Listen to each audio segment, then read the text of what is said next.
Hello प्यारे प्यारे विद्यार्थियों, क्लास 9th के हिंदी के टॉपर्स बच्चे, एक बार फिर आप सबका बहुत बहुत स्वागत आपके अपने YouTube channel learn Hindi with Anju ma'am में। बच्चों, हम लोग पढ़ रहे हैं आपकी कक्षा 9 की द्वितीय भाषा की हिंदी पाठ्य पुस्तक स्पर्श भाग 1, जो NCERT के अनुसार आपकी कक्षा 9 की पुस्तक है, जिसमें हम लोग पढ़ रहे हैं काव्य खंड के अंतर्गत पाठ रहीम के दोहे। तो ये दोहे 1 और 2, 3 दोहे हम पिछले वीडियोस में एक एक करके समझ चुके हैं। आज हम लोग पढ़ने जा रहे हैं दोहा नंबर 4। ठीक है बच्चों, तो चलिए शुरू करते हैं। ये देखिए, दोहा नंबर 4 है। पहले इसको पढ़ लेते हैं एक बार। चित्रकूट में रमि रहे रहीमन अवध नरेश, जापर विपदा पड़त है सो आवत यह देश। एक बार और। चित्रकूट में रमि रहे रहीमन अवध नरेश, जापर विपदा पड़त है सो आवत यह देश। ठीक है, तो बच्चों, चित्रकूट एक स्थान है, एक जगह का नाम है। ठीक है, अगर आप लोगों ने थोड़ा बहुत रामायण के बारे में पढ़ा होगा तो आपको पता होगा कि भगवान श्री राम को जब 14 वर्ष का वनवास मिला था तो वो बहुत लंबे समय तक उन्होंने लक्ष्मण और सीता के साथ चित्रकूट में ही निवास किया था, वहीं रहे थे।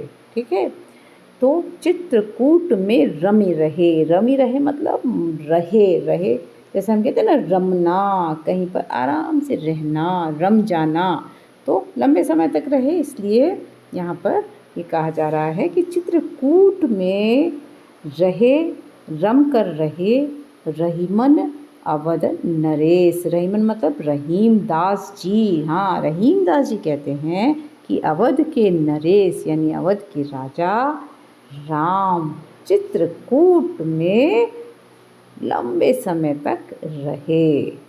जा पर विपदा पड़त है सो आवत यह देश। दूसरी पंक्ति में वो कह रहे हैं कि जब राम चित्रकूट में रहे तो विपत्ति में थे। कैसे विपत्ति में थे? उन्हें 14 वर्ष का वनवास मिला था, है ना। राम तो राजा बनने वाले थे, लेकिन उनकी जो सौतेली माता थी कैकेयी, उन्होंने जो वचन का पालन करवाया इनके पिताजी राजा दशरथ से, और राम के लिए 14 वर्ष का वनवास मांग लिया। तो इस तरह से राजा बनते बनते राम को जाना पड़ा वनवास के लिए, वन में, जंगल में। तो एक तरह से ये विपत्ति हुई ना, ये विपत्ति की स्थिति हुई। तो जा पर विपदा पड़त है सो आवत यह देश। तो वो कह रहे हैं कि जिस पर भी विपत्ति पड़ती है, जिस पर भी कष्ट होता है, जिस पर भी कोई मुसीबत आती है, वो ही यहाँ पर आते हैं, वो लोग ज़्यादातर यहाँ पर आते हैं। यह देश मतलब यह देश, यह जगह चित्रकूट, यहाँ पर आते हैं। क्योंकि बच्चों, वर्तमान समय में भी आज भी लोग अपना दुख दूर करने, मन की शांति पाने, है ना, आध्यात्मिक रूप से अपने आप को रिच करने के लिए चित्रकूट में जाते हैं। ये हमारा एक धार्मिक स्थल बन गया है। चलिए, अब क्या अर्थ लिखा है देख लेते हैं। रहीम दास जी कहते हैं कि अयोध्या के राजा राम को जब 14 वर्षों का वनवास प्राप्त हुआ था, अर्थात वो विपत्ति में पड़े थे। ठीक है, विपत्ति कैसे, मैंने आपको बता दिया। राजा बनते बनते जब वनवास मिल जाए या जंगल में जाना पड़ जाए तो विपत्ति ही तो हुई ना। तो वो चित्रकूट में आकर रहे थे। आज भी लोग अपने दुख दूर करने और शांति प्राप्त करने चित्रकूट जाते हैं। अतः इस स्थान की याद दुख में ही आती है। जिस पर भी विपत्ति आती है वह शांति पाने के लिए इसी प्रदेश में खींचा चला आता है। ठीक है बच्चों, तो ये आपका इस दोहा नंबर 4 का भावार्थ है। उम्मीद करती हूँ आपको समझ में आया होगा।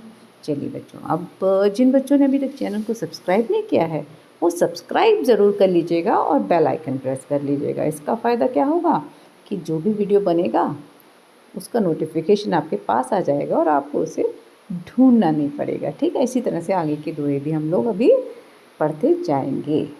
चलिए फिर अगले वीडियो में आपसे फिर मिलते हैं। तब तक के लिए बच्चों, जय भारत, जय हिंद।